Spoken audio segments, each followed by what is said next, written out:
নবী সাল্লাল্লাহু আলাইহি সাল্লাম ডাক দিয়েছে, আপনারা বলেন, ইনসাফের সাথে বলেন, দিনের পর দিন মুসলমান ভাই আমার, বন্ধু আমার,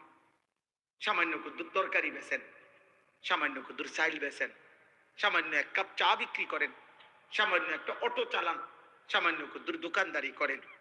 আপনি এই দোকানদারি কেউ জুহাত করে দিনের পর দিন এক ওয়াক্ত নামাজও পড়েন না। হায় মুসলমান, এমন মালিক কেমনে ভুলে গেলেন? একটা সেজদাও দিলেন না, এক ওয়াক্ত নামাজও মসজিদের জামাতে, এতগুলো আজান, 5 ওয়াক্ত নামাজের আজান, হায় নাফরমান, তোর কানে কোনো নড়াচড়া করে না, কলিজার মধ্যে কোনো ভাবনা দেয় না যে মহান আল্লাহ পাক রব্বুল আলামিন